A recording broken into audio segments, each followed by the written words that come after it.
ஒரு குரு, இளம் சீடர்கள் எதிரில் உட்காந்துருக்கிறாங்க. குரு பாடம் நடத்திக்கிட்டு இருக்கிறார். சீடர்களுக்கு ஒரு ஆசை, அதாவது ஒரு முக்கியமான மந்திரத்தை நம்ம குருநாதர்கிட்ட இருந்து கற்றுக்கணும் அப்படிங்கிறது அவங்க ஆசை. அது என்ன மந்திரம்னா, இறந்தவரை உயிர்ப்பிக்கக்கூடிய புனித மந்திரம். அதாவது செத்தவங்களுக்கு மீண்டும் உயிர் உண்டாக்குகிற மந்திரம். குருவே, தயவு பண்ணி அந்த மந்திரத்தை எங்களுக்கு உபதேசிக்கணும் அப்படின்னு கேட்டாங்க. அது ரொம்ப ஆபத்தானது, அது என்னத்துக்கு உங்களுக்கு வேண்டாமேன்னாராம் குரு. எங்களுடைய நம்பிக்கை உறுதிப்படுறதுக்காகத்தான் கேட்குறோம், வேற ஒன்றும் இல்லை அப்படின்னு நாங்களாம் சீடர்கள். பக்குவப்படாத அறிவுங்கிறது ரொம்ப ஆபத்தானது அப்படின்னாராம் குரு. இது சீடர்களுக்கு புரியல. அது எப்படிங்க பக்குவப்படாத அறிவு ஆபத்தானதுன்னு சொல்றீங்க, அப்படின்னா என்ன அப்படின்னு கேட்டிருக்காங்க சீடர்கள். குரு அதுக்கு விளக்கம் கொடுத்தாராம். அந்த மந்திரத்தை எப்போ பயன்படுத்தணுங்கிறது முக்கியம். அதை அறியக்கூடிய ஞானம் ஏற்படுகிற வரைக்கும் அதை தெரிஞ்சுக்காம இருக்கிறது தான் நல்லது, இல்லைன்னா ஆபத்துன்னாராம். ஆனால் அந்த சீடர்கள் அதை கேட்குற மாதிரி இல்லை, ரொம்ப பிடிவாதம் பண்ண ஆரம்பிச்சுட்டாங்க. சரி வாங்க சொல்கிறேன்னார் குரு. எல்லாரும் வந்தாங்க. அந்த புனித மந்திரத்தை அவங்களுக்கு ரகசியமாக உபதேசம் பண்ணார். உபதேசம் பண்ணிவிட்டு அவங்களுக்கு எச்சரிக்கையும் கொடுத்தார். இந்த மந்திரத்தை நல்லா ஆராய்ச்சி பார்த்ததுக்கு அப்புறம் தான் உச்சரிக்கணும், அவசரப்பட்டு எதுவும் செஞ்சிடக்கூடாது அப்படின்னு ஒரு தடவைக்கு பல தடவை எச்சரிக்கை கொடுத்தார். சரின்னு சொல்லிவிட்டு அவங்கெல்லாம் மந்திரத்தை கற்றுக்கிட்டு எழுந்திரிச்சு போயிட்டாங்க. ஒரு நாள் அந்த சீடர்கள் எல்லாம் மணற்பாங்கான இடத்துல அப்படியே நடந்து போயிட்டு இருக்கிறாங்க. ஒரு பாலைவன பகுதி மாதிரி ஒரு இடம். அங்கே ஒரு இடத்துல எலும்புகள் குவியலாக கிடந்தது. உடனே இந்த சீடர்கள் முன்ன பின்ன யோசிக்காம, தியானமும் பண்ணாம, அந்த மந்திரத்தோட பயனை சோதிச்சு பார்க்கணும் அப்படின்னு நினச்சிக்கிட்டு அந்த மந்திரத்தை உச்சரிக்க ஆரம்பிச்சிட்டாங்க. அவ்வளவுதான். உடனே என்னாச்சு தெரியுமா, அந்த எலும்புகள் எல்லாம் ஓநாய்களாக மாறி அவங்கள துரத்த ஆரம்பிச்சுட்டுது. சீடர்கள் எல்லாம் தலைதெறிக்க ஓட ஆரம்பிச்சிட்டாங்க. ஓநாய்களும் விடலை, அவங்கள துரத்தி பிடிச்சி கடிச்சு கொதற ஆரம்பிச்சுட்டுது. அப்போதான் அந்த சீடர்களுக்கு குரு சொன்ன அறிவுரையோட அர்த்தம் புரிஞ்சுது. பக்குவப்படாத அறிவு ஆபத்தானது அப்படிங்கிறது. அதனால இதுலேருந்து நாம் தெரிஞ்சுக்க வேண்டியது என்னன்னா, நாம் நம்ம அறிவை வளர்த்துக்கிட்டா மட்டும் போதாது, அந்த அறிவை எப்போ எப்படி பயன்படுத்தணும் அப்படிங்கிற பக்குவமும் நமக்கு வரணும். அப்போ தான் வாழ்க்கை நல்லபடியாக அமையும், இல்லைன்னா இடைஞ்சல் தான். இந்த காலத்தில் சில சின்ன பிள்ளைங்களுக்கே அறிவு ரொம்ப பக்குவப்பட்டிருக்குங்கிறத உணர முடியுது. ஒரு சின்ன பையன் பள்ளிக்கூடத்தில் மார்க் லிஸ்ட் கொடுத்தாங்க, வாங்கிக்கிட்டு அவசரமாக வீட்டுக்கு ஓடினான். எதிரில் வந்த ஒருத்தர் கேட்டார், என்ன அவசரம், ஏன் இப்படி வேகமாக ஓடுறேன்னார். எங்கள் அம்மா கிட்ட அடி வாங்கணும், அதுக்காக தான் ஓடுறேன்னா. அடி வாங்கிறதுக்கா இவ்வளவு அவசரம்னார் அவர். அப்படி இல்லைங்க, நான் போகிறதுக்குள்ளே எங்கள் அப்பா வீட்டுக்கு வந்துட்டாருன்னா அவர்கிட்ட அடி வாங்க வேண்டியிருக்கும், அதை அவாய்ட் பண்ணுறதுக்காக இப்படி ஓடுறேன் அப்படின்னு நானா அந்த பையன். இந்த உலகத்தில் எல்லாருக்கும் மகிழ்ச்சி தரக்கூடிய ஒரு பொருள் எது? இது ஒரு முக்கியமான கேள்வி. இந்த கேள்விக்கு பொருத்தமான ஒரு பதிலை உங்களால் சொல்ல முடியுமா? அதாவது கொஞ்சம் யோசிச்சு பார்த்தா பணம்னு சொல்லலாமா? இப்போ கையில் காசு இல்லாதவங்ககிட்ட ஒரு 10 ரூபாயை கொடுத்தா அது அவனுக்கு சந்தோஷத்தை கொடுக்கும். ஏற்கனவே வருமான வரி பிரச்சனையில் சிக்கி இருக்கிறவர்கிட்ட இன்னும் கொஞ்சம் பணம் இருந்தாங்கன்னு சொல்லி கொடுத்தோம்னா அது அவருக்கு சங்கடத்தை தான் கொடுக்கும். அதனால் அந்த கேள்விக்கு பணங்கிறது பொருத்தமான பதிலாக இருக்க முடியாது. கேள்வி என்னன்னா, இந்த உலகத்தில் எல்லாருக்கும் மகிழ்ச்சி தரக்கூடிய ஒரு பொருள் எது? சரி, இனிப்புன்னு சொல்லலாமா? ஏன்னா எல்லாருக்கும் இனிக்க தானே செய்யும். அதுலேயும் ஒரு சிக்கல் இருக்குது. சர்க்கரை வியாதிக்காரங்களுக்கு அது என்ன சந்தோஷத்தையாக கொடுக்கும்? ஆக எல்லாருக்கும் வேறுபாடு எதுவும் இல்லாமல் மகிழ்ச்சியை கொடுக்கக்கூடியது வேற ஏதோ ஒன்று இருக்குது. அது என்னன்னு கண்டுபிடிக்கணும். அதுதான் இன்றைக்கி தகவல். இப்போ அதை கண்டுபிடிக்கணும்னா இந்த கதையை கேட்கணும். அது என்ன கதைன்னா, ஒரு ஊரில் ஒரு ராஜா இருந்தார். அவருக்கும் இதே சந்தேகம் வந்துட்டுது. அதாவது எல்லாருக்கும் இன்பம் தரக்கூடிய பொருள் எது அப்படின்னு. இதுக்கு பதில் தெரிஞ்சுக்கிறதுக்கு ஆசைப்பட்டார். சரி, அதுக்கு என்ன செய்யலாம்னு யோசனை பண்ணார். நாட்டு மக்களுக்கு பகிரங்கமாக ஒரு அறிவிப்பு கொடுத்தார். நம்ம நாட்டு மக்கள் இன்பம் தரக்கூடிய பொருள் எதுன்னு நினைக்கிறாங்களோ அதை கொண்டுகிட்டு அரண்மனையில் உள்ள கண்காட்சி மண்டபத்தில் வைக்கலாம். அப்படி அவங்க வைக்கிற பொருள்களில் எது எல்லாருக்கும் இன்பம் தரக்கூடியதாக இருக்குமோ அதை வச்சவருக்கு 1000 பொற்காசுகள் பரிசு அப்படின்னு அறிவிப்பு கொடுத்துட்டார். ஜனங்கள் இந்த அறிவிப்பை கேட்டாங்க. அதுக்கப்புறம் சும்மா இருப்பாங்களா? 1000 பொற்காசுன்னா சும்மாவா? அவங்க கையில் என்னென்ன கிடைச்சதோ அதையெல்லாம் கொண்டாந்து அரண்மனை காட்சி மண்டபத்தில் வச்சுட்டாங்க. அதுக்கப்புறமா ராஜா அங்கே வந்தார். ஒவ்வொன்றா பார்த்துக்கிட்டே வந்தார். முதல்ல ஒரு குயில் இருந்தது, இனிமையாக பாடக்கூடிய குயில். இந்த குயிலோட இன்னிசை எல்லாருக்கும் இன்பம் தரக்கூடியது தான். இருந்தாலும் காது கேட்காதவங்களுக்கு இந்த இசை எப்படி இன்பம் தர முடியும்? அதனால் இது சரியில்லைன்னு விட்டார். அடுத்தபடியாக போனார். அங்கே என்ன வச்சுருக்குறாங்கன்னு பார்த்தா ஒரு அழகான மயில் அங்கே தோகை விரித்து ஆடிக்கிட்டு இருக்குது. இந்த மயிலோட ஆட்டம் மனசுக்கு இன்பம் தரக்கூடியது தான். இருந்தாலும் பார்வை இல்லாதவங்க இந்த ஆட்டத்தை பார்த்து ரசிக்க முடியுமா? முடியாது.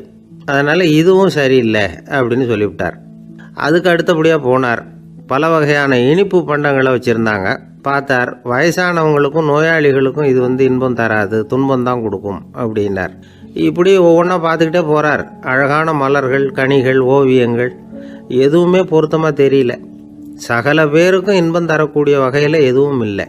கடைசியாக வந்தார். அங்கே ஒரு களிமண் பொம்மை இருந்தது. அது என்ன பொம்மை தெரியுமா? பசியால் வாடி இருக்கிற ஒருத்தருக்கு ஒரு அம்மா இனிமையாக பேசிக்கிட்டு சோறு போடுறது மாதிரி அந்த பொம்மையை செஞ்சுருந்தாங்க. அதுக்கு கீழே அன்பு அப்படின்னு எழுதியிருந்துதான். ராஜா பளிச்சுன்னு ஒரு முடிவுக்கு வந்தார். அந்த பொம்மையை செஞ்ச சிற்பியை வரவழைச்சார், பரிசு கொடுத்தார். அன்பு ஒன்று தான் எல்லாருக்கும் இன்பம் அளிக்கக்கூடிய பொருள். காது கேட்காதவங்களும் அதை கேட்க முடியும், பார்வை இல்லாதவங்களும் அதை பார்க்க முடியும், குழந்தைகளும் அதை உணர முடியும் அப்படின்னு அதுக்கு விளக்கம் கொடுத்தார் அந்த மன்னர். இந்த உலகத்தில் எல்லாருக்கும் மகிழ்ச்சி தரக்கூடிய ஒரு பொருள் அன்பு தான். அதை புரிஞ்சுக்கிட்டு தான் சில கணவன்மார்கள் மனைவி பேரில் ரொம்ப அன்பை காட்டிக்கிறது வழக்கம். ஒரு வீட்டு வாசப்படி பக்கமாக மழைக்கு ஒதுங்கினார் ஒருத்தர். மழை தூரிக்கிட்டு இருந்தது, இருட்டு நேரம். அந்த வீட்டில் இருந்தவர், இன்னைக்கு ராத்திரி வேணும்னா இங்கேயே தங்கிட்டு காலையில் போங்க அப்படின்னார். உடனே இவர் சொன்னார், ரொம்ப நன்றிங்க, ஒரு 10 நிமிஷத்தில் இதை வந்துவிடுறேன் அப்படின்னு சொல்லிவிட்டு எங்கேயோ ஓடினார். 10 நிமிஷம் கழித்து திரும்பி வந்தார். ஆமாம், எங்கே போயிட்டு வந்தீங்கன்னு கேட்டார் வீட்டில் இருந்தவர். நேராக எங்கள் வீட்டுக்கு போய் மனைவி கிட்ட இன்னைக்கு ராத்திரி இங்கேயே தங்கிக்கிறேன்னு சொல்லிவிட்டு வந்துட்டேன் அப்படின்னார் அவர். அன்புல இது ஒரு ரகம். இந்த உலகத்தில் எவ்வளவோ உயிரினங்கள் இருக்குது. ஒவ்வொன்றும் ஒவ்வொரு விதமாக சண்டை போடுது. இப்போ 2 மாடு சண்டை போட்டுக்குதுன்னு வச்சுக்கோங்க, என்ன பண்ணும்? 2 முட்டிக்கும். அதுக்கு சண்டை போடுறதுக்கு ஆயுதமாக உபயோகப்படுறது அதோட கொம்பு. 2 சேவல் சண்டை போட்டுக்குதுன்னு வச்சுக்கோங்க, அதுக்கு ஆயுதமாக உபயோகப்படுறது அதோட கால் நகம். காலால் தான் அது ஒன்றோட ஒன்று சண்டை போட்டுக்கும். ஆனால் 2 மனுஷன் சண்டை போட்டுக்கிறான்னு வச்சுக்கோங்க, இவன் இன்னதை தான் ஆயுதமாக உபயோகப்படுத்துவான்னு குறிப்பிட்டு சொல்ல முடியாது. கல்லை எடுப்பான், கத்தி எடுப்பான், துப்பாக்கி எடுப்பான், என்ன வேணாலும் பண்ணுவான். வாயால் திட்டுவான், கையால் அடிப்பான், காலால் உதைப்பான், சகலகலா வல்லவன். விலங்குகள்லாம் பொதுவாக வாயை சாப்பிட்றதுக்கு மட்டும்தான் உபயோகப்படுத்துது. ஆனால் இவனுக்கு சாப்பிட்றதுக்கும் அதுதான், சாப்பிட்டு விட்டு திட்டுறதுக்கும் அதுதான். ஆனால் ஒரு விஷயத்தில் மட்டும் கெட்டிக்கிறேன். அதாவது நாம் சண்டை போட்டுக்கிட்டாலும் பரவாயில்லை, கோழிகள் சண்டை போடாமல் இருக்கணும் அப்படின்னு ஆசைப்படுறான். எதுக்காக? கோழிகள் சண்டை போடாமல் இருந்தால் நிறைய முட்டைகள் போடுமா, அதுக்காக தான் இந்த அக்கறை. கோழி பண்ணை வச்சுருக்கிறவங்களுக்கு இது ஒரு பெரிய பிரச்சனை. அதாவது பண்ணையில் இருக்கிற கோழிகளுக்குள்ளே அடிக்கடி சண்டை வந்துடும். அதனால் முட்டை உற்பத்தி குறைஞ்சிரும். சரி, இதுக்கு என்ன பண்ணுறது? பண்ணையில் போய் உட்காந்துக்கிட்டு தினமும் பஞ்சாயத்து பேசிகிட்டு இருக்க முடியுமா? அமெரிக்காவில் கோழி பண்ணை வச்சுருக்கிற ஒருத்தர் இதை பற்றி யோசனை பண்ணி பார்த்தாராம். ஒரு வழியையும் கண்டுபிடிச்சிருக்கார். கோழிக்கெல்லாம் மூக்கு கண்ணாடி மாட்டி விட்டுட்டோம்னா அது சண்டை போடுற குணம் குறைஞ்சிரும், முட்டை அதிகமாகிடும். அந்த கண்ணாடியில் உள்ள லென்ஸு சிவப்பு நிறத்தில் இருக்கணும், அவ்வளவுதான் அப்படின்னு அவர் கண்டுபிடிச்சாராம். இது ஏற்கனவே நடைமுறையில் கண்டுபிடிக்கப்பட்ட ஒரு விஷயம். ஆனால் எல்லா கோழிக்கும் சிவப்பு மூக்கு கண்ணாடி எப்படி மாட்டி விடுறது? அப்படியே மாட்டி விட்டாலும் அது நழுவாமல் இருக்கணுமே. இப்போ நாமெல்லாம் நடு விரலால் மூக்கு கண்ணாடி நடுவில் தொட்டு அப்படி ஸ்டைலாக சரி பண்ணிக்கிறோம். அது மாதிரி கோழி எப்படி சரி பண்ணிக்கும்? இதுதான் பிரச்சனை. இதுக்கு அவர் என்ன வழி கண்டுபிடிச்சாருன்னா, கோழிக்கெல்லாம் மூக்கு கண்ணாடிக்கு பதிலாக விழியொட்டு வில்லைகள், கான்டாக்ட் லென்ஸ், அதை பொருத்தி விட்டா என்ன அப்படின்னு யோசனை பண்ணார். அதே மாதிரி பண்ணார். அதே மாதிரி செஞ்சு பார்த்தார், வெற்றி. அதுக்கப்புறம் கோழியெல்லாம் சண்டை போட்டுக்கலையாம், சமாதான பிரியர்கள் ஆகிட்டு தான். கோழிகளுக்கு இயல்பாகவே சண்டை போடுற குணம் உண்டு. ஆனால் அதோட கண்ணுக்கு பார்க்குற பொருள்லாம் ரோஜா நிறத்துலையோ அல்லது இன்னும் சொல்ல போனால் அழுத்தமான சிவப்பு நிறத்துலையோ தெரிஞ்சதுன்னா சண்டை போடுற குணம் குறைஞ்சிருதான். அந்த சமயத்தில் அது அதிகமாகவும் முட்டையிட ஆரம்பிச்சுடுதான். அதே நேரத்தில் இறை எடுக்கிறத கூட குறைச்சிக்குதான். இது ஏன் இப்படி பண்ணுதுங்கிறது விஞ்ஞானிகளுக்கு இன்னமும் புரியலையா. எப்படியோ அமெரிக்க கோழிகள்லாம் கான்டாக்ட் லென்ஸ் பொருத்திக்க ஆரம்பித்தாச்சு. கோழி கழுத்தை பிடிச்சிக்கிட்டு ஒரு சில வினாடிகளில் அதை பொருத்தி போடுறாங்களாம். கோழியோட ஆயுள் பூரா அது அப்படியே இருக்குமா. பண்ணையில் முட்டை உற்பத்தி குறைஞ்சா இது மாதிரி விஞ்ஞானபூர்வமாக பரிகாரம் தேடுறது தான் நல்லது. நமக்கு வேண்டியப்பட்ட ஒருத்தர் அவர் ஒரு கோழி பண்ணை வச்சுருந்தார். அந்த பண்ணையில் பாதி கோழி திடீர்னு செத்து போச்சு. உடனே ஒரு கால்நடை மருத்துவர்கிட்ட போக வேண்டியது தானே, அங்கே போகல. உள்ளூரில் மந்திரம் பண்ணிகிட்டு இருந்த ஒரு சாமியார்கிட்ட போனார். அவர் காலில் விழுந்தார். சாமி, என் பண்ணையில் பாதி கோழி செத்து போட்டுதுன்னார். சாமியார் யோசனை பண்ணார். சரி, பண்ணையில் வாசப்படி கிழக்கு பக்கமாக வச்சுருக்கியா மேற்கு பக்கமாக வச்சுருக்கியான்னு கேட்டார். கிழக்கு பக்கமாக இருக்குன்னார் அவர். அதுதான் தப்பு, மேற்கு பக்கமாக அதை மாற்று சரியாக போடும்னாராம். அதே போல் இவர் போய் மாற்றிவிட்டார். அப்பவும் பாதி செத்து போச்சு. மறுபடியும் சொன்னார், சாமி மறுபடியும் பாதி கோழி செத்து போட்டுதேன்னார். சரி, கூரை எப்படி போட்டிருக்க, ஓடு போட்டிருக்கியா இல்லை கீத்து போட்டிருக்கியான்னார். ஓடு போட்டிருக்கேன்னாராம் அவர். அதுதான் தப்பு, கீத்து போட்டுரு சரியாக போடும்னாராம். சரின்னு போய் அதையும் மாற்றி பார்த்தார். மறுபடியும் போயிட்டுது, கோழி செத்து போச்சு. வந்தார். மறுபடியும் பாதி செத்து போச்சு சாமின்னு வந்தார். இவரும் யோசனையை மாற்றி மாற்றி சொல்லிகிட்டே இருக்கிறார். இப்படி அவரும் மாற்றி மாற்றி பார்த்தார். 6வது தடவையாக அவரை தேடிட்டு வந்தார். அந்த சமயத்தில் இவர் ரொம்ப தீவிரமாக யோசனை பண்ணி பார்த்துட்டு, அது சரிப்பா, நீயே என்கிட்ட சளைக்காமல் வந்துக்கிட்டு இருக்கிற, நானும் யோசனை சொல்லிகிட்டு இருக்கேன். இப்போவும் உங்ககிட்ட சொல்கிறதுக்கு என்கிட்ட யோசனை நிறையா இருக்குது. ஆனால் சோதிக்கிறதுக்கு உங்ககிட்ட கோழி இல்லையே, என்ன பண்ணுறது அப்படின்னாராம். இவர் வந்து போய்கிட்டு இருந்தார். அவர் தோளில் ஒரு பெரிய துணி மூட்டை, அதை சுமந்துக்கிட்டு கடத்தெருவை நோக்கி அவர் போய்கிட்டு இருக்கிறார். வழியில் அவரை சந்தித்தார் உமர். அவர் கேட்டார், கலீஃபா அவர்களே, எங்கே புறப்பட்டுட்டீங்க அப்படின்னு கேட்டார். கலீஃபான்னா ஆட்சித்தலைவர்னு அர்த்தம். இதுக்கு அவர் சொன்னார், நான் துணி வணிகம் செய்கிறவன், அதனால் துணி வியாபாரம் செய்கிறதுக்காக போயிட்டுருக்கிறேன்னார். நீங்கள் இப்போ இந்த நாட்டுக்கு ஆட்சித்தலைவர், ஆட்சி பொறுப்பில் இருக்கிறீங்க. நீங்கள் வியாபாரம் செய்ய போட்டால் அரசு பணிகளை செய்கிறது யார் அப்படின்னு கேட்டார் அவர். நான் அரசு பணிகளை மட்டுமே செஞ்சுக்கிட்டு இருந்தா என் குடும்பத்தை காப்பாற்றுறது யார் அப்படின்னு கேட்டார் அவர். இப்படி கேட்டவர் யார் தெரியுமா? அவர் தான் அபூபக்கர், இறை தூதர் முகமது அவர்களுக்கு பிறகு கலீஃபாவாக தேர்ந்தெடுக்கப்பட்டவர். அப்போலாம் ஆட்சி தலைவர்களுக்கு சம்பளம்னு எதுவும் கிடையாது. இந்த பிரச்சனையை எப்படி தீர்க்கிறதுன்னு யோசனை பண்ணார் உமர். அபு உபைதா அவர்கள்கிட்ட அழைச்சிட்டு போனார். அவர் யாருன்னா, அவர் தான் பொது நிதி கருவூலத்தின் பொறுப்பாளர். அவர்கிட்ட பிரச்சனையை சொன்னார். இது மாதிரி ஆட்சி தலைவருக்கு பொது நிதியிலிருந்து ஊதியம் அளிக்க முடியுமான்னு கேட்டார். பொது நிதி விதிகளின்படி அதுக்கு சாத்தியம் இல்லைன்னு சொல்லிவிட்டார் அவர். சரி, வேற ஏதாவது வழி இருக்குதான்னு கேட்டார் உமர். அபு உபைதா கொஞ்சம் யோசனை பண்ணி பார்த்தார். அப்புறமா சொன்னார், மக்காவிலிருந்து மதீனாவுக்கு குடிபெயர்ந்து வந்த அகதிகளுக்கு நிதி உதவி அளிக்கிறதுக்கு விதிகளில் இடம் இருக்கு. அப்படி பார்த்தா அபூபக்கரும் அகதி தானே, அதனால எல்லா அகதிகளுக்கும் கொடுக்கறது மாதிரியே அவருக்கும் ஒரு தொகை அளிக்கலாம்னார். கலீஃபா அபூபக்கருக்கு இந்த அகதி உதவி தொகையைத்தான் கொடுத்துட்டு வந்தாங்களாம். குடும்ப செலவுக்கு அது போதுமானதா இல்லை. இருந்தாலும் கலீஃபாங்கிறதுக்காக மற்ற அகதிகளை விட அதிகமாக தொகையை பெற அவர் விரும்பலை. மார்பு பக்கம் கிழிஞ்சிருந்த ஒரு மேலாடையை தான் அவர் அணிஞ்சிருந்தார். அவருடைய துணைவியார் அஸ்மா, அவங்க ஒரு நாள் தேன் அருந்து ஆசையாக இருக்குன்னாங்களாம். நமக்கு கிடைக்கிற ஊதியம் குடும்ப செலவுக்கே போதுமானதா இல்லையே, இந்த நிலையில் தேன் வாங்கிறதுக்கு காசுக்கு நான் எங்கே போவேன்ருக்கார் அவர். கொஞ்ச நாள் கழித்து அவங்க ஒரு தொகையை அவர்கிட்ட கொடுத்து தேன் வாங்கிட்டு வர சொன்னாங்களாம். இவருக்கு ஆச்சரியம், ஏது இந்த பணம்னு கேட்டிருக்காரு. நீங்கள் தினமும் குடும்ப செலவுக்காக கொடுத்துக்கிட்டு வந்த பணத்தில் கொஞ்சம் கொஞ்சமாக மிச்சப்படுத்தி வச்சேன்னாங்களாம்.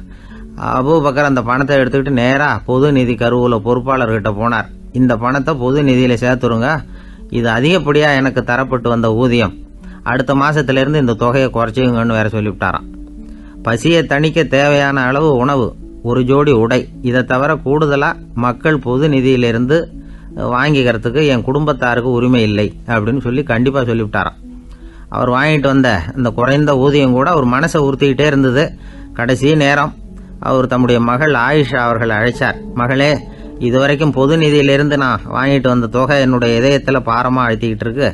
என் தோட்டத்தை விற்று அதில் வர்ற பணத்திலிருந்து நான் இதுவரைக்கும் வாங்கிட்டு வந்த ஊதிய தொகையை கணக்கு போட்டு பொது நிதியில் சேர்த்துடு அப்படின்னாராம்.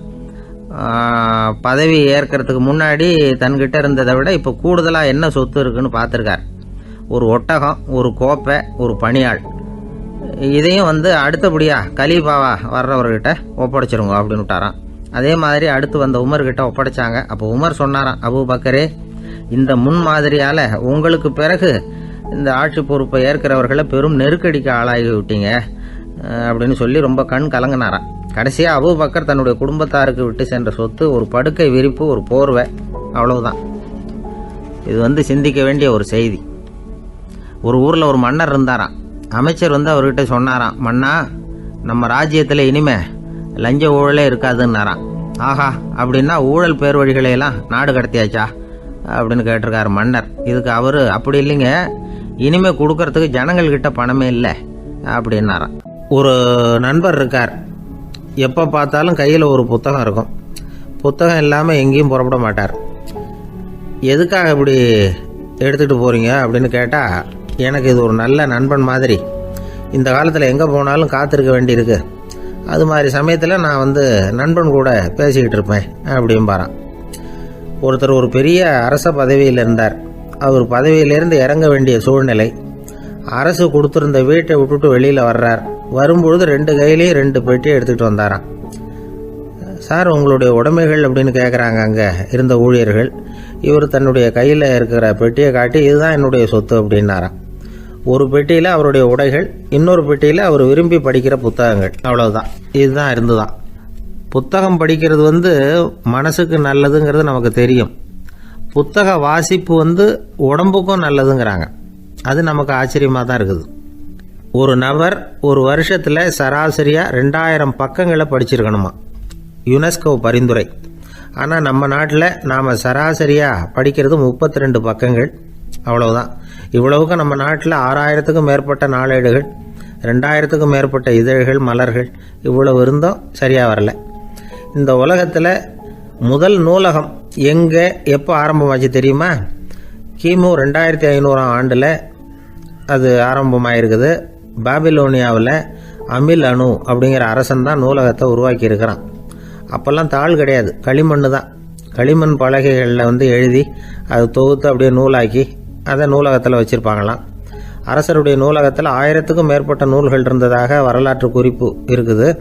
அது மட்டும் இல்லை, அந்த நூலகத்தில் பொருள் வாரியாக, அதாவது சப்ஜெக்ட் வாரியாக புத்தகங்களை வகைப்படுத்தி வச்சுருந்தாங்களாம். அதில் மிச்சம் இருந்த ஒரு 25 களிமண் பலகை புத்தகங்கள் இன்றைக்கும் பிரிட்டிஷ் அருங்காட்சியகத்தில் இருக்குதான். அச்சு, தாள் இதெல்லாம் ஏற்பட்டதுக்கு அப்புறம் அமைக்கப்பட்டது தான் பிரான்சில் இருக்கக்கூடிய பாரிஸ் நூலகம். 1480 பிரெஞ்சு மன்னர் 11ஆம் லூயி இந்த நூலகத்தை அமைச்சாராம். ஆனால் அப்போல்லாம் அரசர்கள் மட்டும்தான் நூலகத்தை பயன்படுத்த முடியுமா. அதுக்கப்புறம் 17ஆம் நூற்றாண்டில் இந்த முறை மாறி பொதுமக்கள் அங்கே போகலாம், படிக்கலாம் அப்படிங்கிற நிலைமை வந்துதான். போட்லியன் நூலகம் அப்படின்னு அதுக்கு பேர், பாரிஸ் நகரத்தில் இருக்குது. அங்கே தான் நூல்களின் பட்டியல் தயாரிப்பு பணி ஆரம்பமாச்சு. கல்வி வளர்ச்சியையும் நூலகத்தையும் இணைச்சவர் நெப்போலியன் போனபார்ட். முன்பணம் செலுத்தி புத்தகத்தை படிக்கிற முறையையும் அவர் தான் கொண்டுட்டு வந்தாராம். மக்கள்கிட்ட வசூலிக்கிற வரியின் ஒரு பகுதியை நூலகத்துக்கு பயன்படுத்தினவரும் அவர் தானா. நெப்போலியன் நூலகத்தில் உலகத்தில் உள்ள எல்லா மொழி நூல்களும் இருக்குதான். அங்கே ஒரு தமிழ் நூலும் இருந்திருக்குது. அது என்னென்னா கம்பராமாயணம். சோவியத் யூனியனுக்கு படையெடுத்து போனப்போ அங்கேருந்து லட்சக்கணக்கான புத்தகங்களை இந்த பனிச்சறுக்கு வாகனங்கள் இருக்குல்ல, அதில் கொண்டுகிட்டு வந்ததாக வரலாறு. அடுத்தபடியாக குறிப்பிட்டு சொல்லத்தக்க நூலகம் எதுன்னா பிரிட்டிஷ் நூலகம். மிக பழைய கையெழுத்து பிரதியெல்லாம் கூட அங்கே இருக்குது. 1753 ஆரம்பமாச்சு. அதில் உள்ள நூல்களை வரிசையாக அடுக்கினா 180 கிலோமீட்டர் நீளத்துக்கு வருமா. மிகப்பெரிய நூலகம் அமெரிக்க தலைநகர் வாஷிங்டனில் இருக்குதான். இந்தியாவை பொறுத்த வரைக்கும் பெரிய பழைய நூலகம் எதுன்னா கல்கத்தா நூலகம். எல்லா இந்திய மொழி நூல்களும் இங்கே உண்டு. மகாகவி பாரதியார் நடத்தின இந்தியாங்கிற இதழின் எல்லா பிரதிகளும் அங்கே பாதுகாப்பாக இருக்குது. படிக்கும் பழக்கம் இங்கே வளர வேண்டியிருக்குது. ஒருத்தர்கிட்ட ஒரு புஸ்தகத்தை கொடுத்து விமர்சனம் எழுத சொல்லியிருந்தாங்க. கொஞ்ச நாள் கழித்து அவரை போய் பார்த்து, என்னங்க புஸ்தகத்தை படித்து பார்த்தீங்களா அப்படின்னு கேட்டாங்களாம். இதுக்கு அவர் சொல்லியிருக்கிறார், இன்னும் நான் படித்து பார்க்கலிங்க, இப்போ தானே விமர்சனமே எழுதி முடிச்சிருக்கிறேன், இனிமே தான் படிக்கணும் அப்படின்னாராம். ஒருத்தர் ரொம்பவும் மகிழ்ச்சியாக வந்துக்கிட்டு இருந்தார். என்ன விஷயம்னு விசாரித்தேன். நான் தோற்று போயிட்டேன், அதுதான் மனசுக்கு மகிழ்ச்சியாக இருக்குது அப்படின்னார். எனக்கு இது ரொம்ப ஆச்சரியமாக போச்சு. இந்த உலகத்தில் தோற்று போகிறவங்க யாரும் மகிழ்ச்சியாக இருக்கிறதில்ல. அப்படி இருக்கிறப்ப இவர் இப்படி சொல்கிறாரே, எங்கே தோற்று போனீங்கன்னு கேட்டேன். அதுக்கப்புறம் தான் அவர் விவரமாக சொன்னார். என்னோட 5 வயசு குழந்தையோட நான் விளையாடிக்கிட்டு இருந்தேன். அந்த விளையாட்டில் என் குழந்தை ஜெயிச்சு விட்டுது, நான் தோற்று போயிட்டேன் அப்படின்னார் ரொம்ப உற்சாகமாக. நான் யோசித்து பார்த்தேன். அதாவது நாம் சின்ன குழந்தையாக இருக்கிறப்போ எந்த விளையாட்டில் கலந்துக்கிட்டாலும் அதில் நாம் தான் ஜெயிக்கணும்னு ஒரு வெறி நமக்குள்ளே இருக்கும். நம்மளை எதிர்த்து விளையாடுறவர் நல்லவரா கெட்டவரா, பெரியவரா சின்னவரா அப்படிங்கிறதெல்லாம் முக்கியம் கிடையாது. அவர் தோற்று போகணும், நாம் ஜெயிக்கணும், அதுதான் முக்கியம். எதிரியை சந்தோஷப்படுத்த விளையாடுகிற கலை அப்போ நமக்கு தெரியறதில்ல. வாழ்க்கையில் ஒரு பக்குவம் வந்ததுக்கு அப்புறம் வெற்றி பெறணுங்கிற மன அழுத்தம் போயிடுது. போட்டியில் ஜெயிக்கணுங்கிறத விட குழந்தையை சந்தோஷப்படுத்தணுங்கிறது முக்கியமாக போச்சு. ஜெயிக்கணுங்கிற வெறி ஓடி போட்டுது. ஒரு குழந்தையா இருந்தப்போ நம்ம வளர்ச்சிக்கு உதவிய வெறி பெரியவனானதுக்கு பிறகு நமக்கு எதிரியாக மாறுது. அதை சரியான சமயத்தில் நாம் புரிஞ்சுக்கிட்டோம்னா போதும், நாம் பொழைச்சிக்கலாம். ஒவ்வொரு மனுஷனுமே வாழ்க்கையோட அடுத்த கட்ட வளர்ச்சியில் அடி எடுத்து வைக்கிற நேரத்தில் தன்கிட்ட இருந்து ஏதோ ஒரு குணத்தை அல்லது தன் குணம் இருந்த ஏதோ ஒரு உறவை நாம் இழக்கத்தான் வேண்டியிருக்குது. ஒரு கட்டம் வரைக்கும் உதவியாக இருந்த குணம் அடுத்த கட்டத்துக்கு தடையாக கூட மாறிடலாம். இந்த பரிமாண மாற்றத்துக்கு உள்ளாகிற ஒவ்வொருத்தரும் பிரத்யட்சமாக இதை உணர்றாங்க. ஆனால் பல பேர் எப்படின்னா பழசை திறந்துவிட்டு புதிய கொள்கைகளை உருவாக்கிக்கிறதுக்கு இஷ்டம் இல்லாமல் இருந்துடுறாங்க, அல்லது அப்படி செய்ய முடியாமல் தவிக்கிறாங்க. இதையெல்லாம் மீறி அந்த பழசை திறந்துட்டா அதை இழந்ததால் உண்டாகிற மன அழுத்தம் சில காலத்துக்கு வருத்திக்கிட்டு தான் இருக்கும், வேறு வழி இல்லை. ஆரோக்கியமான ஒரு முன்னேற்றத்துக்காக அந்த மன அழுத்தத்தை தாங்கிக்கத்தான் வேணும் அப்படிங்கிறாரு அந்த உலக புகழ்பெற்ற மேதை ஒருத்தர், இந்த ஸ்காட் பெக் அப்படிங்கிறவர். பிறந்த நாள் முதல் இதுதான் சரி அப்படின்னு கற்பிக்கப்பட்டு வந்த ஒவ்வொரு தத்துவத்தையும் தங்களுடைய வளர்ச்சிக்கு தகுந்த மாதிரி மாற்றி அர்த்தப்படுத்தி கொள்ள முடியாமல் வாழ்க்கை சூழல்ல அப்படியே அரைப்பட்டு தூளாகிறவர்கள் தான் ரொம்ப தவிக்கிறாங்களாம். இதுதான் அவருடைய கருத்து. பெரும்பாலும் மனிதர்களுடைய நடுத்தர வயசில், அதாவது 30 தாண்டுகிற சமயத்தில் தான் இந்த தவிப்பு உண்டாகுதான். இதை தான் மேற்கத்திய நாடுகளில் அடிக்கடி மிட் லைஃப் கிரைசிஸ் அப்படின்னு சொல்கிறாங்க. அப்பப்போ பழசையெல்லாம் தொலைச்சி விட்டு புதுசாக பிறக்கிறதுக்கு கற்றுக்கணும். ஒவ்வொரு நிமிஷத்தையும் அந்த நிமிஷத்துக்கு ஏற்ற சித்தாந்தம் கொண்டவர்களாக சந்திப்போம் அப்படிங்கிறார் அந்த உளவியல் நிபுணர். இப்படி பழகிக்கிட்டால் வாழ்க்கை இன்பமயம், இல்லைன்னா தவிப்பு மயம்தான். பழசை தொலைக்க முடியாதவர்களில் எத்தனையோ பேர் உண்டு, எத்தனையோ ரகம் உண்டு. அதில் வேடிக்கையான நண்பர்களும் உண்டு. ஒருத்தர் நண்பர் வீட்டுக்கு போனார். அவர் ஏதோ இனிப்பு பலகாரம் கொடுத்து சாப்பிட சொல்லியிருக்கிறாங்க அவங்க வீட்டில். இவர் சாப்பிட்டு பார்த்துட்டு சொன்னாராம், சார் 6 மாதத்துக்கு முன்னாடி ஒரு தடவை இங்கே வந்தேன், அப்போது ஒரு இனிப்பு பலகாரம் கொடுத்தீங்க, அது இதை விட நல்லா இருந்தது சார் அப்படின்னாராம். அப்போ செஞ்ச அதே இனிப்பு பலகாரம் தான் சார் இதுவும் அப்படின்னாராம் அவர். ஐயா, என்னுடைய நூல் வெளியீட்டு விழாவுக்கு அவசியம் நீங்கள் வரணும் அப்படின்னு கூப்பிட்டார் ஒருத்தர். எப்போ வரணும்னு கேட்டேன். அடுத்த வாரம்னார். சரி, புத்தகம் தயாராகிட்டுதா அப்படின்னு. நாளைக்கு தான் அச்சிக்க கொடுக்க போகிறேன்னார். என்னங்க இது, புத்தகம் அச்சிடுறதுக்கு முன்னாடியே அழைப்புதழை அச்சடிச்சு விட்டீங்களே அப்படின்னு கேட்டேன். அதனால் என்னங்க, அந்த காலம் மாதிரியா போடலாம், அச்சுக்கலை எவ்வளவோ முன்னேறியாச்சுங்க. Linotype, monotype, phototype, laser, இப்படி என்னென்னமோ வந்தாச்சு. இன்னைக்கு கொடுத்தா நாளைக்கே புத்தகம் தயார் அப்படின்னார். இப்படி இந்த அளவுக்கு முன்னேறி இருக்கிற இந்த அச்சுக்கலை ஆரம்பத்தில் எப்படி இருந்தது தெரியுமா? அந்த காலத்தில் காகிதம்னா என்னன்னே தெரியாது. அப்படி ஒன்று கண்டுபிடிக்கப்படவே இல்லை. அப்போல்லாம் எதையாவது ஒன்று எழுதணும்னா அதுக்கு ஆட்டு தோலை தான் பயன்படுத்தி இருக்கிறாங்க. கண்ணுக்குட்டி தோல் கூட அதுக்கு உபயோகப்பட்டு தான். ஐரோப்பாவில் இருந்த பாதிரியார்கள் தோலில் எழுதப்பட்ட புத்தகத்தை தயாரிக்கிறதுல ரொம்ப கெட்டிக்காரங்களாம். எகிப்து, அப்புறம் மத்திய தரைக்கடல் ஓரத்தில் உள்ள நாடுகள், இங்கெல்லாம் தோல் தான் எழுதுபொருளாக பயன்பட்டு வந்திருக்குது. ஆனால் நம்ம நாட்டில் ஓலைச்சுவடிகளை எழுத்துக்கு பயன்படுத்தி இருக்கிறாங்க. எழுதுறதுக்கு தோலை பயன்படுத்தினவங்க பிறகு பேப்பரைஸ் அப்படிங்கிற கோரை புல்லை அதுக்கு பயன்படுத்தினாங்களாம். இதெல்லாம் அப்படி கொஞ்சம் கொஞ்சமாக கண்டுபிடிச்சிட்டு வந்திருக்கிறாங்க. அந்த புல்லை கச்சிதமாக நறுக்க வேண்டியது, நல்லா பதப்படுத்த வேண்டியது, அதுக்கப்புறம் அதில் எழுத வேண்டியது, அவ்வளவுதான். பேப்பருங்கிற சொல்லே இந்த பேப்பைரஸ் அப்படிங்கிறதுலேருந்து வந்தது தான். அதுக்கப்புறம் தான் காகிதம் வந்தது. இதை முதல்ல சீன நாட்டில் தான் கண்டுபிடிச்சாங்க. அது வந்த பிறகு அச்சு எந்திரம் கண்டுபிடிக்க வேண்டிய அவசியம் ஏற்பட்டது. அதை கண்டுபிடிச்சவர் ஜெர்மானிய அறிவியல் அறிஞர் ஜான் கூட்டன்பர்க். அச்சுக்கலைக்கு அடித்தளம் அமைச்சவர் அவர் தான். ஜெர்மனியில் மெயின்ஸ் அப்படிங்கிற ஊரில் 1399 பிறந்தார். அவரோட மாமன் ஒருத்தர் உலோக வேலையில் வல்லவர். அவர்கிட்ட அந்த வேலையை கற்றுக்கிட்டார். அதோட வைர கற்களை பட்டை தீட்டுறதுலையும் ரொம்ப தேர்ச்சி பெற்றிருந்தார். இளம் வயசுலேயே சும்மா இருக்க மாட்டாராம். எதை செஞ்சாலும் அதை திறமையாக செய்வாராம்.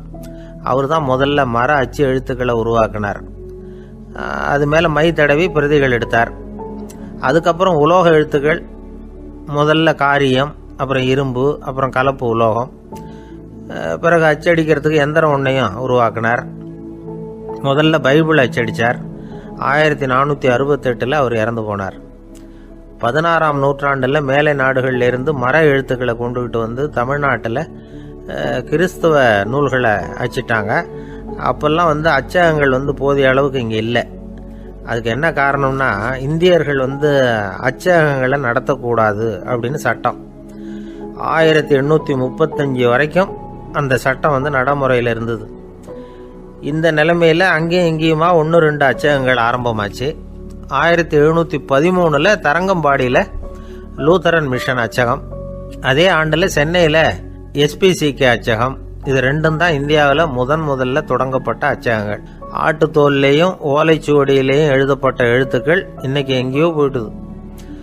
ஆனால் நம்ம ஊரில் எழுத்தாளர்கள் நிலைமை தான் ஒன்றும் சொல்லிக்கிறது மாதிரி இல்லை. நம்ம ஆள் ஒருத்தர் சொன்னார், சார் நான் சொந்தத்தில் ஒரு அச்சாபீஸ் வச்சுருந்தேன், இப்போவும் வச்சுருக்கிறேன். அதனால் என்னுடைய படைப்புகளை புத்தகமாக வெளியிடுறதுல எனக்கு ஒன்றும் கஷ்டம் இல்லை. வருஷத்துக்கு ஒரு புத்தகம் எழுதி வெளியிட்டுருவேன். 15 வருஷமாக இலக்கிய உலகத்துக்கு இப்படி சேவை செஞ்சுக்கிட்டு வர்றேன். ஆனால் இந்த வருஷம்தான் வாசகர்கள் எனக்கு பாராட்டு விழா நடத்தி இருக்கிறாங்க அப்படின்னார். இந்த வருஷம் அப்படி என்ன விசேஷம் அப்படின்னு கேட்டோம். இந்த வருஷம்தான் நான் எந்த புத்தகம் எழுதி வெளியிடாமல் இருந்தேன், அதுக்காகத்தான் எனக்கு இந்த பாராட்டு விழா அப்படின்னார்.